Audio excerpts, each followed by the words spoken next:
کچھ مینو مرندہ شوق وسی از قلم آسیہ مرزا۔ میں طلال کی وجہ سے بے حد پریشان ہوں۔ اس نے روتے ہوئے سر اٹھایا۔ طلال کی وجہ سے؟ کیوں؟ کیا ہوا طلال کو؟ اسے گویا کرنٹ سا لگا۔ تب لالا رخ نے اسے طلال اور روشانہ کے مابین جو کشیدگی پیدا ہو چکی تھی اس کے بارے میں بتایا کہ کس طرح طلال نے اسے محض سیڑھی کے طور پر استعمال کیا ہے۔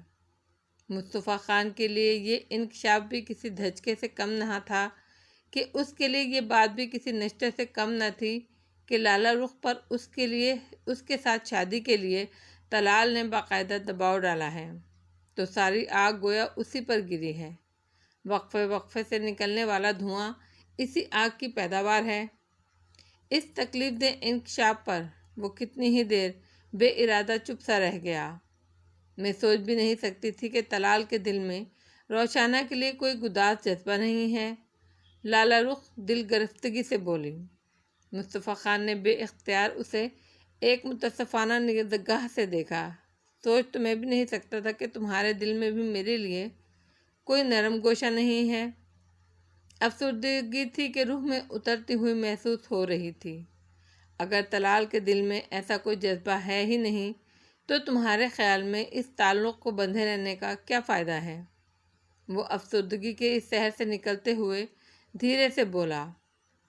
لالا رخ ایک طرح کی بے آرامی محسوس کر کے نظریں جھکا گئی۔ کیا زبردستی محبت کی جا سکتی ہے؟ کیا جذبے کاشت کیے جا سکتے ہیں؟ اگر ایسا کوئی طریقہ تمہارے ذہن میں ہے تو مجھے بھی بتاؤ، میں اپنی سی کوشش کر کے دیکھ لیتا ہوں۔ وہ بظاہر سادگی سے کہہ رہا تھا مگر اس کا لہجہ استہزائیہ تھا، جیسے وہ اپنے حالات پر ہنس رہا ہو۔ مگر روشانہ کے جذبے تو صادق تھے۔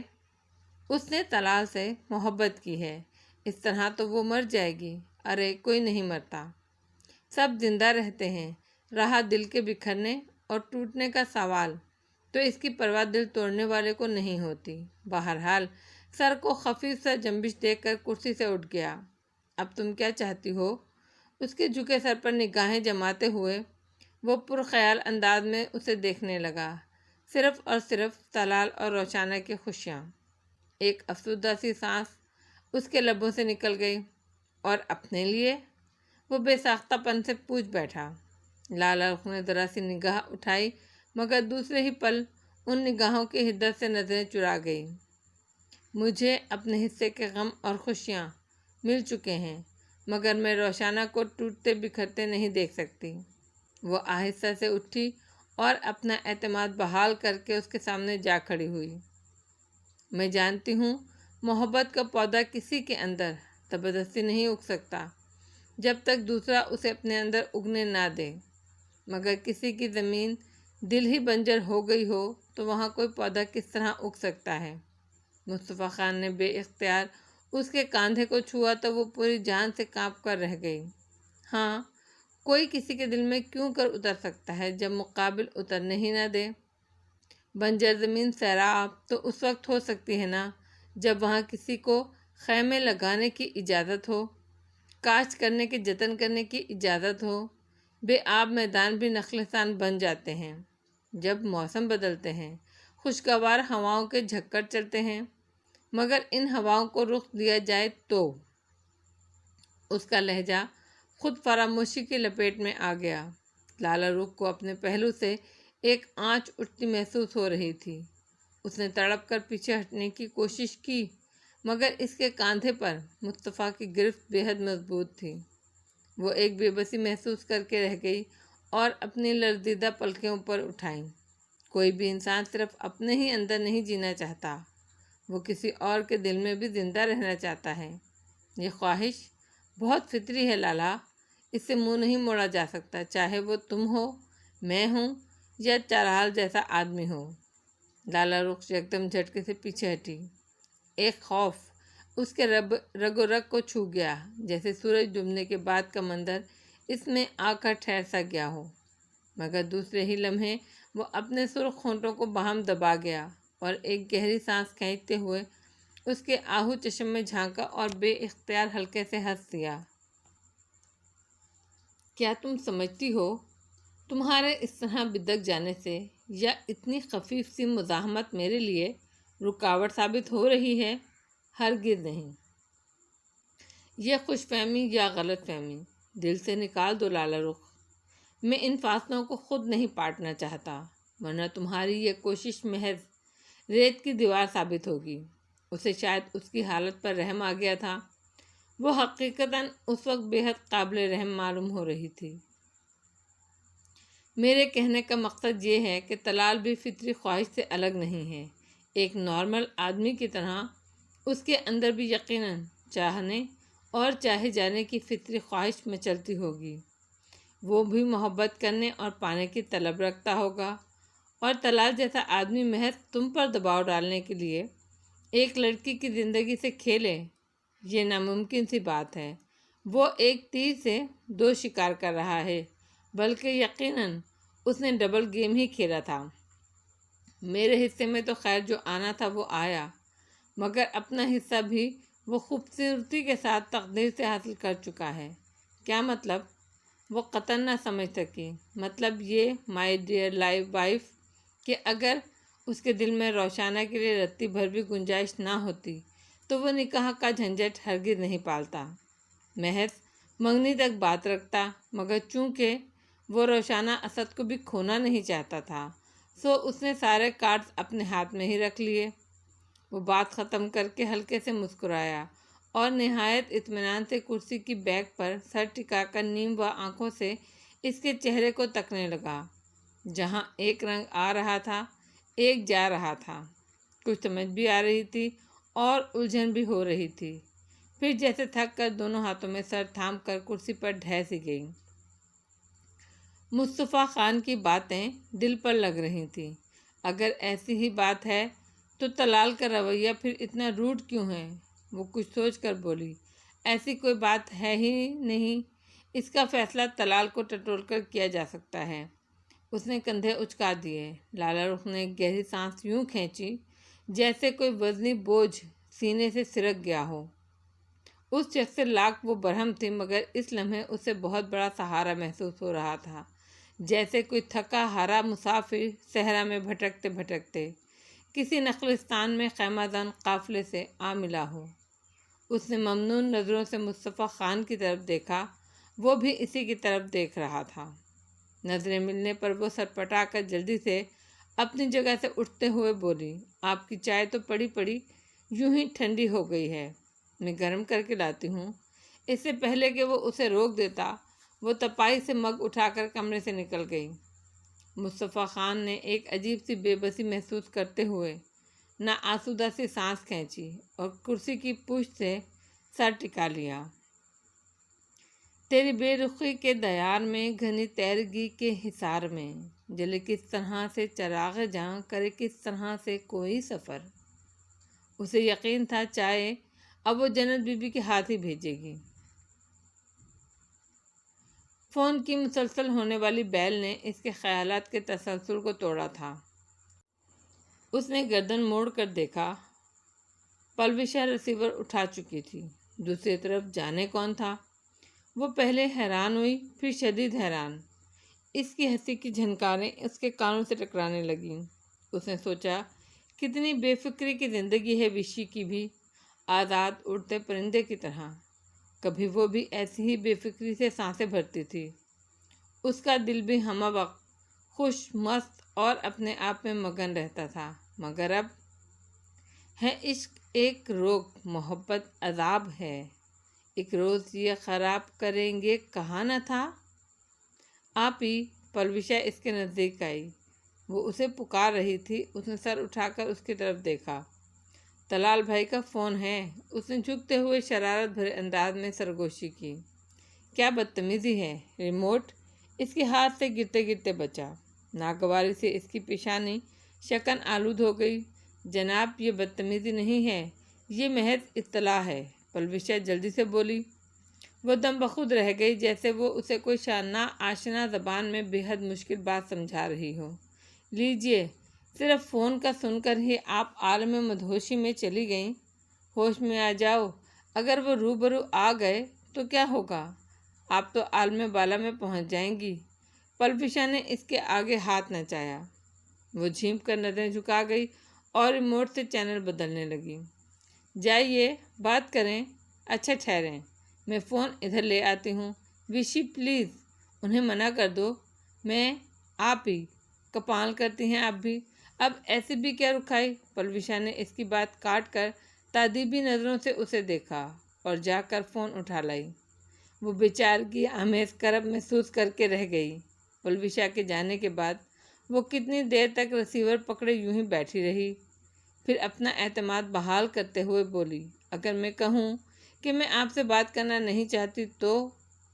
یہ تمہیں کہنے کی ضرورت نہیں ہے، اس کا مجھے بخوبی اندازہ ہے، دوسری طرف سے برجستہ جواب آیا۔ اس کے باوجود آپ نے یہ زحمت کی؟ وہ باوجود ضبط کے لہجے میں اترنے والی تلخی کو روک نہ سکی۔ ہاں، اس کے باوجود مجھ سے یہ حماقت سرزد ہو گئی ہے، اب کیا کیا جائے؟ طلال کے لہجے کا یہ اطمینان روشانہ کے دل کو چھید گیا۔ بات سنو، میں تم سے ملنا چاہتا ہوں۔ ایک لمحہ توقف کے بعد وہ بولا، کیا؟ نہیں نہیں، ہرگز نہیں۔ وہ یہ سن کر پوری جان سے کانپ گئی اور ریسیور کو یوں خوفزدہ نظروں سے دیکھا گویا طلال کا اونچا لمبا وجود اسی ریسیور سے ابھی باہر نکل آئے گا۔ میں تم سے اجازت نہیں مانگ رہا ہوں، صرف اطلاع دے رہا ہوں۔ جواباً وہ کڑے لہجے میں بولا، کیوں ملنا چاہتے ہیں؟ وہ بگڑی، اس کا جواب تو تم سے ملنے پر ہی بتا سکوں گا۔ میں کل اسلام آباد ایک سیمینار میں شرکت کے لیے آ رہا ہوں، واپسی پر تمہاری طرف آؤں گا۔ کوئی ضرورت نہیں ہے میرے گھر آنے کی اور مجھ سے ملنے کی، نہ میں آپ سے ملنا چاہتی ہوں نہ کچھ سننا چاہتی ہوں۔ مجھے وضاحتوں یا صراحتوں کی ضرورت نہیں ہے۔ وہ چٹک کر بولی، چے خوب، یہ خوش فہمی تمہیں کیسے ہو گئی؟ میں کسی قسم کی وضاحت دینے آ رہا ہوں؟ وہ استہزائیہ آمیز لہجے میں زور سے ہنسا۔ اور رہی بات تمہاری اجازت ملنے کی، تو یہ گھر میری خالہ زاد بھائی کا بھی ہے، دوسرے رشتے بھی بہت ہیں، مگر فی الحال یہ حوالہ ہی کافی ہے۔ آپ خود کو سمجھتے کیا ہیں؟ میں لالا رخ جتنی کمزور ہرگز نہیں ہوں کہ آپ اپنی منمانی کر سکیں گے۔ وہ بلبلا کر چیخی، اچھی بات ہے، بلکہ بہت اچھی بات ہے کہ تم بہادر ہو، مجھے بھی بہادر لڑکیاں ہی پسند ہیں۔ وہ سر تپا جھلس کر رہ گئی۔ اوکے، باقی باتیں روبرو ہوں گی۔ یار زندہ، صحبت باقی۔ اس نے سلسلہ منقطع کر دیا۔ روشانہ کا دل انگاروں پر لوٹ کر رہ گیا۔ اس نے ریسیور پورے غصے سے کرائڈل پر پٹکا۔ وہ کسی صورت میں اس شخص کا سامنا نہیں کرنا چاہتی تھی۔ اس نے سوچا وہ سمیہ خالہ کی طرف چلی جائے، بلکہ آج ہی چلی جاتی ہے، وہ کل تک وہیں رہے گی۔ ہاں، اسے پتہ چلے گا پھر۔ اسی خیال کے تحت وہ ایک جھٹکے سے صوفے سے اٹھی اور اپنے کمرے میں آئی، مگر وارڈروب کی طرف بڑھتے ہوئے اسے یاد آیا کہ سمیہ خالہ تو ان دنوں اپنے سسرال رحیمیہ خان گئی ہوئی ہیں، اپنی نند کے بیٹے کی شادی اٹینڈ کرنے۔ مارے غصے اور جھنجھلاہٹ اور وحشت کے عالم میں کمرے میں بے قرار روح کی طرح چکر پھیریاں کھانے لگی، مگر نہیں، اس کے اس طرح فرار ہو جانے کو وہ اس کی بزدلی سمجھ کر شیر ہو جائے گا، اور آخر ادھر ادھر کیوں بھاگے؟ بس اس کا سامنا نہیں کرے گی، اور اگر بحالت مجبوری سامنا ہو گیا تو کھل کر اپنی نفرت اور بیزاری کا اظہار کر دے گی۔ وہ خود کو آنے والے لمحات سے نمٹنے کے لیے تیار کرتی رہی، مگر دوسرے پل سوچ میں دراڑیں پڑنے لگیں، حوصلے چٹکتے ہوئے محسوس ہونے لگے۔ تھک کر وہ فرش پر بیٹھ گئی اور گھٹنوں میں سر دے کر بے آواز رو پڑی۔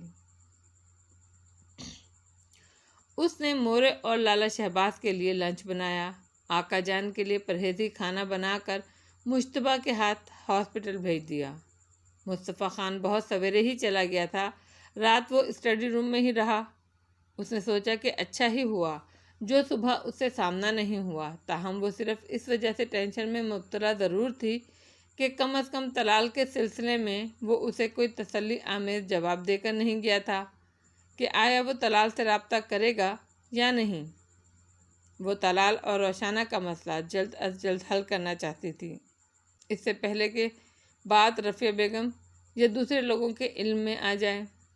جو چنگاری طلال نے سلگائی تھی وہ اسے شعلہ بننے سے پہلے ہی بجھا دینا چاہتی تھی، اور اس میں اسے مصطفیٰ خان کی مدد اور تعاون کی ضرورت تھی۔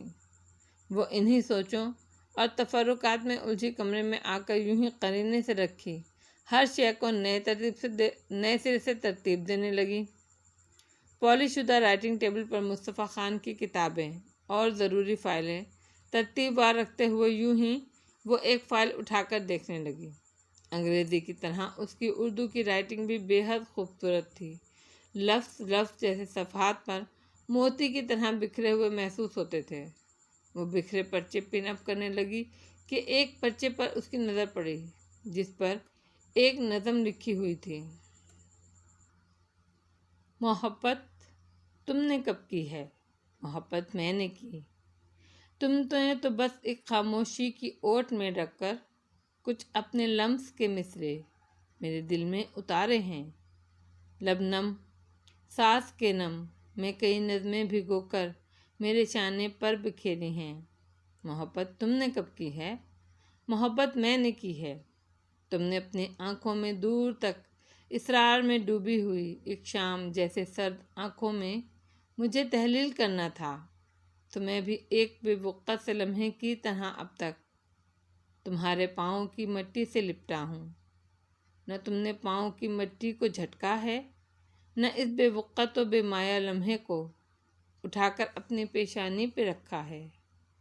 تمہاری خاموشی کی روک میں میرے لیے کیا ہے، سبھی کچھ ہے مگر اقرار کی جھلمل نہیں ہے۔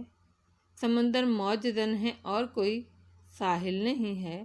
محبت تم نے کب کی ہے۔ ایک مانوس سی کرب وہ اپنے روح میں اترتا ہوا محسوس کرنے لگی۔ کوئی احساس اس کا دل محسوسنے لگا۔ زور اور جبر سے بیرونی زمین پر مسلط قائم کیا جا سکتا ہے، مگر دل کی زمین کو کسی بھی استبداد سے حاصل نہیں کیا جا سکتا، اور مصطفیٰ خان اس پر کاربند تھا۔ یہ احساس اس کے دل پر ندامت کی طرح ہلکورے لینے لگا۔ اچانک فون کی گھنٹی چیخ اٹھی تو وہ زور سے چونکی اور ایک گہری سانس کھینچ کر کاغذ تہہ کر کے فائل میں رکھ دیا۔ مسلسل بجنے والی گھنٹیاں اس کے دل کے سناٹے پر کسی ہتھوڑے کی طرح لگ رہی تھیں۔ اس نے افسردگی کے سحر سے خود کو آزاد کرتے ہوئے ریسیور اٹھایا۔ ہیلو لالا رخ، میں سیف الرحمن بول رہا ہوں۔ ایئر پیس سے سیف الرحمن کی مانوس آواز گونجی۔ لالا رخ دم بخود رہ گئی۔ دوسرے پل اسے اپنے سینے میں گویا برف کی سی یک بختگی پھیلتی ہوئی محسوس ہونے لگی جس سے اعصاب ٹھٹر کر رہ گئے تھے۔ ہیلو دیکھو، فون مت رکھنا لالا۔ لالا رخ اس کی آواز پہچان گئی تھی اور وہ لالا رخ کی آواز پہچان کر لجاجت سے بولا، تم یہاں کا نمبر کیسے ملا تمہیں؟ وہ خشک ہوتے حلق سے بمشکل آواز نکال پائی۔ طلب سچی ہو تو ایک فون نمبر ہی کیا، پورا انسان ڈھونڈا جا سکتا ہے۔ بہرحال یہ نمبر تانیہ نے تمہاری فرینڈ بن کر غالباً ہنا سے حاصل کیا ہے۔ کیوں آخر اس کی ضرورت کیوں پیش آ گئی؟ اسے اپنا دماغ معاف ہوتا محسوس ہونے لگا۔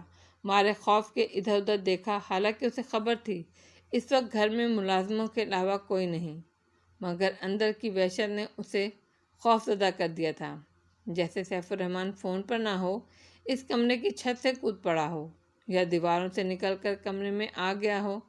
دیکھو پلیز فون بند مت کرنا، وہ جلدی سے بولا۔ تم اس روز بھی میری بات سنے بغیر چلی گئیں، اور یقین کرو اس دن سے میں ایک مسلسل آگ میں تپ رہا ہوں۔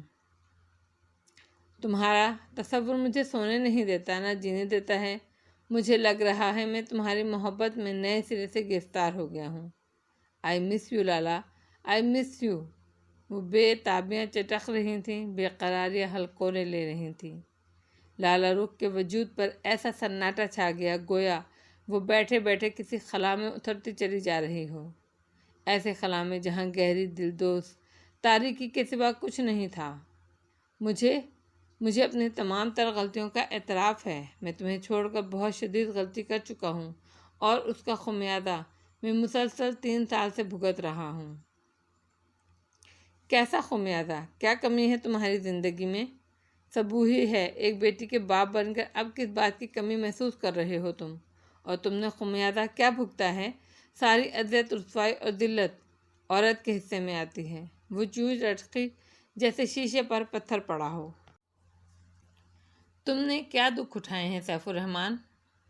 تم نے تو محبت ہی کب کی تھی؟ ہاں، تم نے محبت کب کی تھی؟ یہ جرم تو میں نے کیا تھا۔ تم نے تو رشتے کے تقاضے بھی پورے نہیں کیے۔ وہ شکوہ نہیں کرنا چاہتی تھی مگر کر گئی۔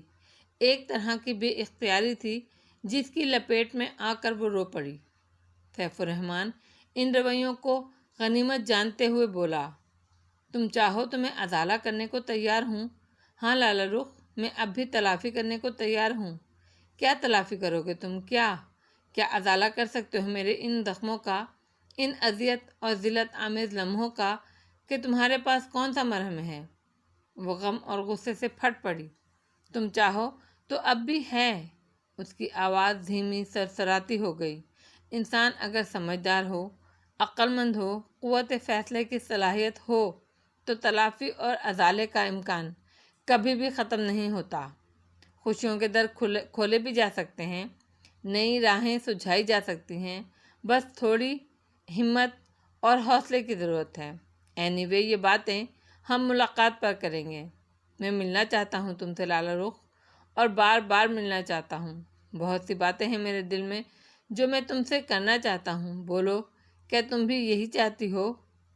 لالا رخ پوری قوت سے چلانا چاہ رہی تھی مگر آواز جیسے سینے میں گھٹ کر رہ گئی۔ میں حمزہ سے ملنا چاہتا ہوں، کیا فون پر تم میری اس سے بات کروا سکتی ہو؟ وہ بولا، نہیں، وہ اسکول گیا ہے۔ کون سا اسکول جاتا ہے؟ وہ بڑی چابک دستی سے پوچھ گیا اور بے خیالی میں وہ بھی اسکول کا نام بتا گئی۔ لالی، کیا تم مصطفیٰ خان کے ساتھ خوش ہو؟ ایک لمحے توقف کے بعد وہ لگاوٹ اور اپنائیت بھرے انداز سے پوچھنے لگا۔ لالا رخ کو عجیب سا جھٹکا لگا۔ وہ یکدم کسی ٹرانس سے باہر آئی۔ لالا کی رگوں میں دوڑتے لہو میں عجیب سی تندی آ گئی۔ اسے لگا جیسے کوئی طوفان اسے چھو کر گزر گیا ہے۔ سیف الرحمن، تم اب یہاں فون نہیں کرو گے۔ میں تم سے کوئی رابطہ نہیں رکھنا چاہتی۔ مجھے کسی ازالے، کسی تلافی کی خواہش نہیں ہے۔ اس نے یہ کہہ کر رسیور یوں کریڈل پر رکھ دیا جیسے مزید اگر کوئی تاخیر ہو گئی تو کوئی قیامت آ جائے گی۔ مگر قیامت تو آ چکی تھی اس کے ذہن، دل پر۔ سیف الرحمن کا اس حویلی میں فون آنا کسی قیامت سے کم نہیں تھا۔ اس کی باتیں سرسراتے سانپ کی مانند اسے اپنے وجود سے لپٹی ہوئی محسوس ہونے لگیں۔ وہ وحشت زدہ سی کمرے سے باہر نکل آئی مگر اسے لگا ہر جگہ سیف الرحمن ہی دکھائی دے رہا ہو، ہر دیوار سے وہی جھانک رہا ہو۔ جنت بی بی، وہ پورے زور سے چیخی۔ حویلی کا سناٹا اسے اپنی روح میں اترتا محسوس ہو رہا تھا۔ چھوٹی بی بی، کیا ہوا؟ جنت بھاگ کر آئی۔ کیا ہوا بی بی جی؟ اس کے چہرے پر غیر معمولی پن دیکھ کر وہ گھبرا گئی۔ آپ کی طبیعت ٹھیک نہیں لگ رہی، کہیں تو میں چھوٹے خان کو فون کروں؟ وہ گھبرا کر فون کی طرف دوڑ گئی۔ دوسرے ہی پل مصطفیٰ خان کے فون پر رابطہ کر کے لالا رخ کی حالت بتانے لگی۔ جنت بی بی، جنت بی بی، وہ زور زور سے چیخنا چاہ رہی تھی مگر ایسا لگ رہا تھا آواز سینے میں گھٹتی جا رہی ہو، کوئی اس کا دل اندر ہی اندر کاٹ رہا ہو۔ وہ چیخ چیخ کر رونا چاہ رہی تھی مگر آنسو اس طرح ٹھٹر گئے تھے جیسے کسی برف پوش علاقے میں کوئی مسلسل آگ جلانے کی کوشش کرتے ہوئے ناکام ہو رہا ہو۔ جنت بی بی نے اسے تھام کر صوفے پر بٹھایا اور اس کے تلوے سہلانے لگی۔ پانی، پانی، وہ خشک حلق مسوستے ہوئے آہستہ سے بولی۔ جنت بی بی کے بجائے پانی کے بجائے گلوکوز لے آئی۔ آنکھیں بند کیے صوفے کی گداز پشت پر نڈھال سی پڑی رہی۔ اسے اپنے ذہن میں طرح طرح کے وسوسے آ رہے تھے اور اس کا ذہن خلا میں معلق محسوس ہو رہا تھا۔ ارد گرد ہر شے دھنکی ہوئی روئی کی طرح بکھرتی، تیرتی محسوس ہو رہی تھی۔ اسے خود اپنا آپ بھی ایک بے وزن تنکے کی طرح فضا میں اڑتا ہوا محسوس ہو رہا تھا۔ رات بھر کی بے خوابی، سوچوں کی یلغار نے پہلے ہی مزمحل کر ڈالا تھا، اس پر سیف الرحمن کے فون نے رہی کسر پوری کر دی۔ کیا ہوا لالی، کیا ہوا؟ مصطفیٰ خان کی پرتشویش آواز اور ہاتھ کا مہربان لمس اپنے شانے پر محسوس کر کے لالا نے بمشکل آنکھیں کھولیں۔ ایک دھند تھی جس کے پار اس کا چہرہ بہت غیر واضح سا لگ رہا تھا۔ پھر اس کی آنکھیں ڈبڈبانے لگیں۔ مصطفیٰ خان کا چہرہ پانیوں میں ڈوبنے لگا، کسی ٹوٹی ہوئی شاخ کی طرح۔ اس کے شانے سے لگ کر وہ پھوٹ پھوٹ کر رو دی۔ وہ کہنا چاہ رہی تھی، مجھے ڈر لگ رہا ہے سیف الرحمن سے، حالات سے، خود اپنے آپ سے، مگر وہ چپ چاپ روتی رہی۔ آنسو لڑیوں کی صورت گر کر اس کے جوتے کو بھگوتے رہے۔ اچانک وہ اس سے الگ ہوئی اور اپنے اس بے اختیارانہ فعل پر نادم نظر آنے لگی۔ آنکھیں، آنسو سب رک گیا۔ اب آنکھوں کی نمی کے ساتھ خفت اور بے عنوان شرمندگی ہلکورے لینے لگی تھی۔ میں آقا جان کے لیے پریشان ہو گئی تھی، پتہ نہیں کیوں مجھے عجیب سے وہم ستا رہے تھے، وہ خواہ وضاحت دینے لگی۔ مصطفیٰ خان کے سینے سے ایک افسردہ سانس نکل گیا۔ وہ اب پہلے سے بہتر ہیں، بہت جلد صحت یاب ہو کر گھر آ جائیں گے۔ اس نے نرمی سے اس کا ہاتھ دبایا۔ وہ کوئی ناسمجھ یا کمسن بچہ نہ تھا کہ سمجھ نہیں سکتا تھا کہ آقا جان کو اس نے محض ڈھال کے طور پر استعمال کیا ہے۔ اپنے اندر کا غبار آنسوؤں کے ذریعے باہر نکلنے کی کوشش کر رہا تھا۔ بہرحال وہ اسے کریدنا نہیں چاہتا تھا۔ یوں بھی اس کی ذہنی ابتری سے وہ بخوبی آگاہ تھا۔ جنت نے آپ کو ناحق پریشان کر دیا، وہ جھیپی جھیپی کہہ رہی تھی اور جواب میں وہ کچھ نہ بولا۔ صوفے سے اٹھتے ہوئے کہنے لگا، آؤ کہیں باہر چلتے ہیں۔ لالا رخ نے بے اختیار سر اٹھا کر اسے دیکھا۔ وہ تسلی آمیز انداز میں ہلکے سے مسکرا دیا اور وہ اس پل اسے ایک ہمدرد رفیق محسوس ہوا، ایسا رفیق جو اس کی ذہنی اور قلبی کیفیت سے بخوبی آگاہ ہو، جو دل کا حال آنکھوں سے جان لیتا ہو۔ اس نے گھبرا کر پلکوں کی باڑ جھکا لی۔ مصطفیٰ خان نے تمام تر اپنائیت اور نرمی سے اس کا ہاتھ تھام کر اسے صوفے سے کھڑا کیا تو وہ بادل ناخواستہ اٹھ گئی اور اس کے ہمراہ چل پڑی۔ گاڑی کی فرنٹ سیٹ پر بیٹھ کر بدن کو ڈھیلا چھوڑتے ہوئے اس نے آنکھیں بند کیں۔ گاڑی اسٹارٹ ہوئی اور رواں پانی کی طرح حویلی کی پورٹیکو سے نکل کر سڑک پر دوڑنے لگی۔ میرے پاس ایسا کوئی جادو نہیں جسے استعمال کر کے میں تمہاری سوچوں کو پڑھ سکوں، تمہارے دل کو جھانک کر تمہارے احساسات کو سمجھ سکوں۔ اگر تم خود ہی مجھے وہ مشکل بتا دو تو میں حل کر سکوں، شاید مہربانی ہوگی۔ ونڈ اسکرین سے نظریں ہٹا کر مصطفیٰ خان نے اس کے سوتے ہوئے چہرے پر ایک نگاہ ڈالی۔ کسی کے دل میں جھانکنے کا ایک ہی راستہ ہوتا ہے، آنکھیں، مگر تم تو مجھ سے نظریں بھی ملانے سے خوف زدہ ہو۔ وہ ہلکے سے ہنسا۔ لالا رخ یوں ہی آنکھیں بند کیے بیٹھی رہی، جیسے سن ہی نہ رہی ہو، دیکھ نہ رہی ہو۔ اس کے ذہن میں ایک انتشار برپا تھا، اسے اس پل کچھ سجائی نہیں دے رہا تھا، بس ایک گہری تاریکی ذہن میں پھیل رہی تھی اور اس تاریکی میں عجیب عجیب ہیولے بن اور مٹ رہے تھے۔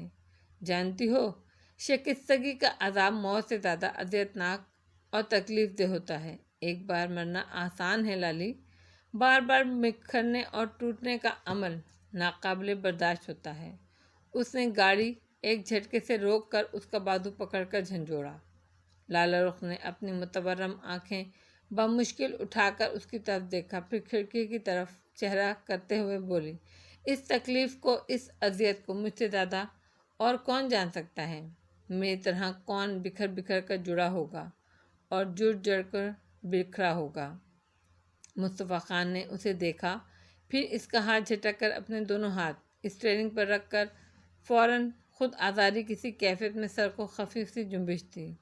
بہت کچھ کہنے کی خواہش مچل کر اندر ہی دم توڑ گئی، جیسے کوئی بپھری ہوئی موج سطح سمندر پر آنے سے پہلے ہی دم توڑ جائے۔ وہ فقط متصفانہ سانس بھر کر رہ گیا اور گاڑی اسٹارٹ کر کے ایک خوبصورت کیفے کے پارکنگ لاٹ میں لا کر روک دی۔ لالا رخ نے اپنے منتشر خیالات کو سمیٹتے ہوئے چونک کر دیکھا، پھر اس کی طرف دیکھا۔ وہ انگیشن سے چابی نکالتے ہوئے اس کی طرف دیکھ کر ہلکے سے مسکرایا، مجھے 100% یقین ہے تم نے صبح سے کچھ نہیں کھایا ہوگا۔ وہ جواباً کچھ بول بھی نہ سکی۔ چلو آؤ۔ وہ نیچے اتر گیا۔ وہ خاموشی سے اس کے ہمراہ اس خوبصورت کیفے میں داخل ہوئی۔ ملگچے اجالے میں دبی اس قالین پر چلتے ہوئے اس کے محسوسات عجیب ہو رہے تھے۔ بڑے بڑے شیشوں کی کھڑکی کے پاس والی میز منتخب کر کے مصطفیٰ خان نے اس کے لیے کرسی کھینچی اور وہ اس کے مقابل دوسری کرسی پر بیٹھ گیا۔ بہت کچھ نہ منگوا لیجیے گا؟ وہ اسے مینو کارڈ پر نظر دوڑاتے ہوئے دیکھ کر آہستہ سے بولی۔ صبح سے کچھ نہ کھانے کے باوجود بھی بھوک کا احساس جیسے مر سا گیا تھا۔ دل چاہ رہا تھا اس مدھم اجالے میں کرسی پر آنکھیں بند کر کے بیٹھی رہے، کچھ نہ بولے، کچھ نہ کرے اور وقت گزرتا چلا جائے۔ بہت زیادہ نہ صحیح کچھ تو منگواؤں گا۔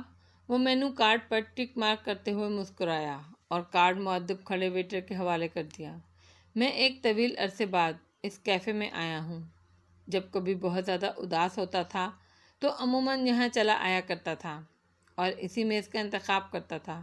جیب سے موبائل نکال کر میز پر ڈالتے ہوئے اس پر ایک اچھتی نگاہ ڈالی اور دونوں ہاتھ گردن کے پیچھے جماتے ہوئے ماضی کے تصور میں ڈوبتے ہوئے بولا۔ عجیب زمانہ تھا وہ بھی، بے معنی سی باتیں اداس کر دیا کرتی تھیں۔ لگتا تھا جیسے مجھ سے زیادہ اداس اور دل گرفتہ اس روئے زمین پر کوئی نہیں ہوگا۔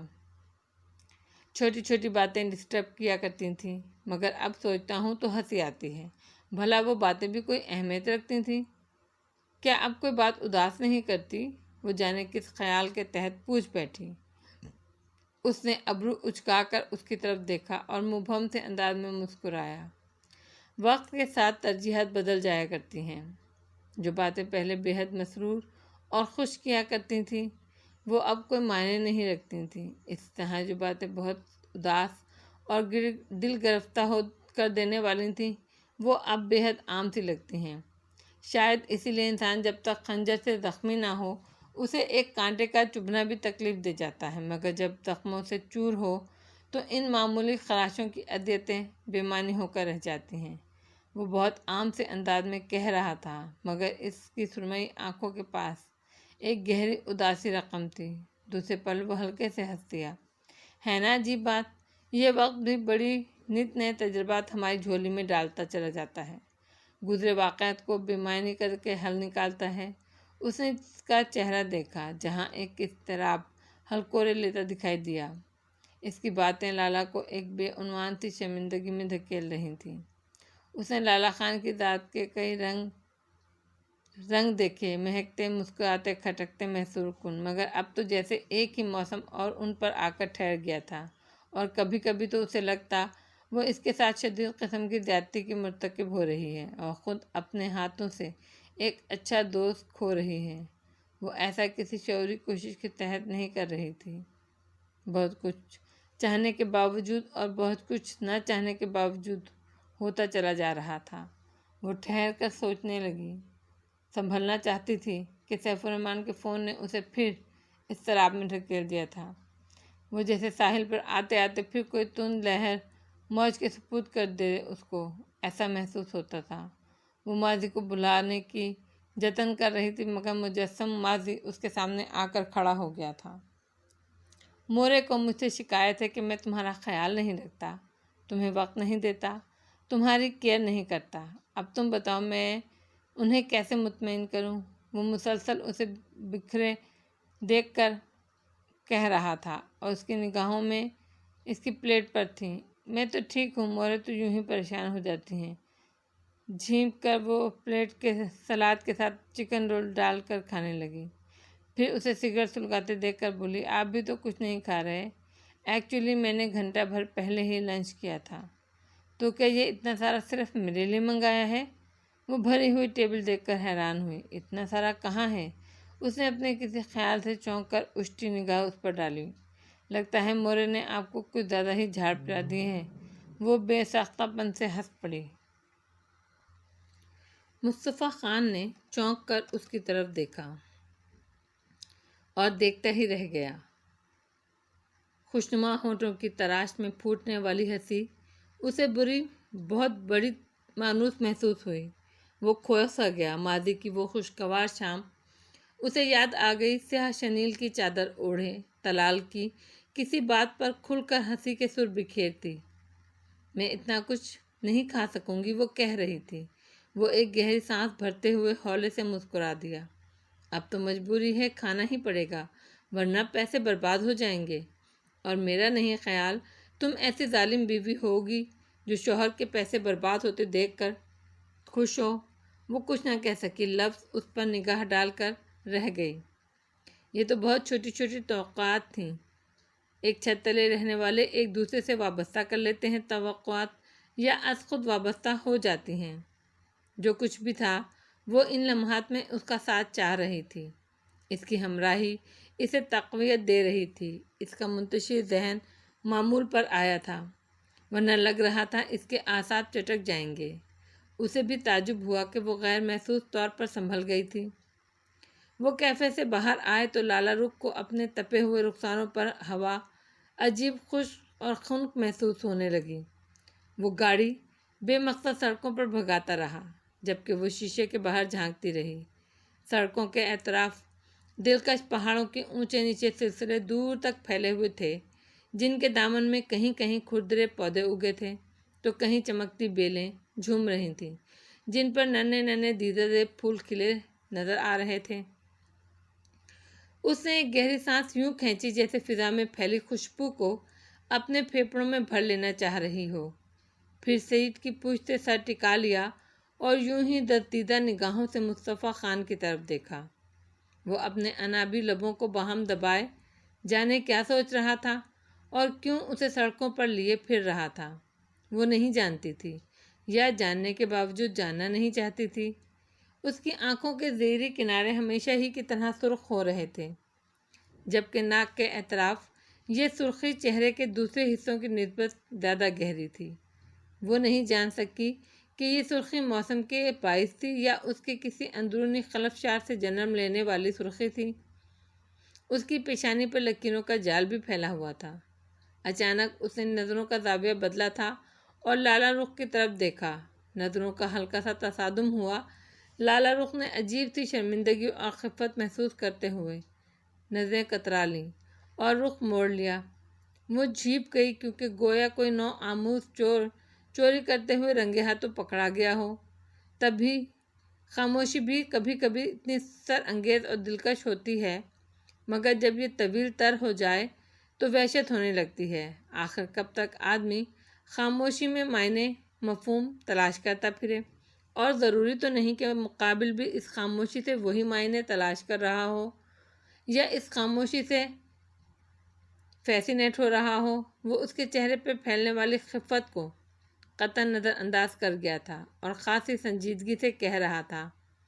پھر ذرا جھک کر ڈیش بورڈ میں کوئی کیسٹ تلاش کرنے لگا۔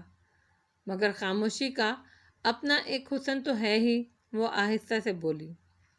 ہاں، اگر اسے محض فرار کے لیے نہ اوڑا گیا ہو۔ ایسی خاموشی چبھنے لگتی ہے، اور میرا خیال ہے اس وقت ہم دونوں کے مابین کچھ ایسی ہی خاموشی ہے۔ وہ ابرو اچکا کر ہلکے سے مسکراتے ہوئے بولا اور مطلوبہ کیسٹ نکال کر اسے کیسٹ پلیئر میں لگانے لگا۔ میرا خیال ہے اب گھر چلنا چاہیے، ہو سکتا ہے مورے ہاسپٹل سے آ چکی ہوں۔ اس کی بات کے جواب میں عجیب مستبرانہ لہجے میں وہ بولی۔ مصطفیٰ خان فقط ہنکارا بن کر رہ گیا اور گاڑی ریورس کر کے موڑنے لگا۔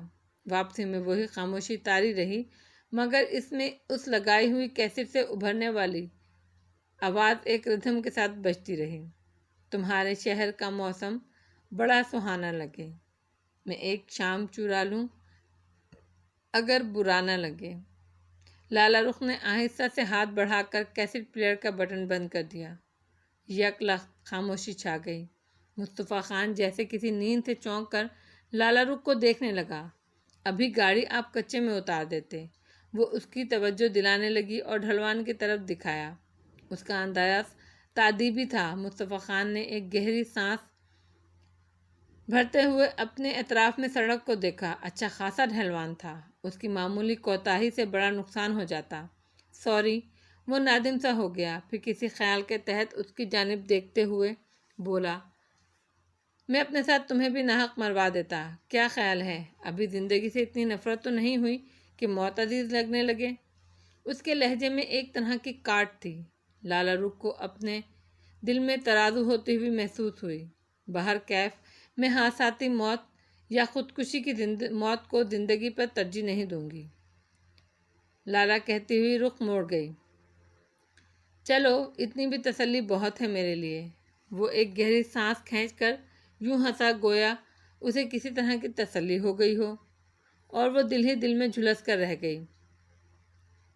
حویلی کے پورٹیکو میں گاڑی آئی تو جنت بی بی دوڑتی ہوئی آئیں اور لابی کا دروازہ کھول کر بولیں، آپ کے جاتے ہی آپ کی کسی سہیلی کا فون آیا تھا، تانیہ نام بتایا تھا اس نے۔ وہ ایک طرف ہو کر اندر جانے کا راستہ دیتے ہوئے بولی۔ لالا رخ اندر داخل ہوتے ہوئے ذرا سا لڑکھڑا گئی، جیسے پیر میں ٹھوکر لگی ہو۔ مصطفیٰ خان نے جلدی سے اس کا بازو تھام لیا۔ تانیہ کے نام پر اس کے دل سوکھے پتے کی طرح کانپ کر رہ گیا۔ آپ نے بتا نہیں دیا بیگم صاحبہ کی طبیعت ناساز ہے، وہ باہر گئی ہیں۔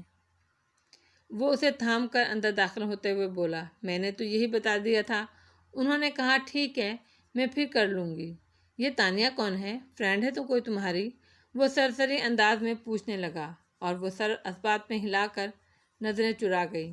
چلو اب آرام کرو جنت بی بی، انہیں اندر لے جائیے، اور ہاں ان کے آرام کا پورا خیال رکھیے گا، یہ بہت قیمتی ہیں۔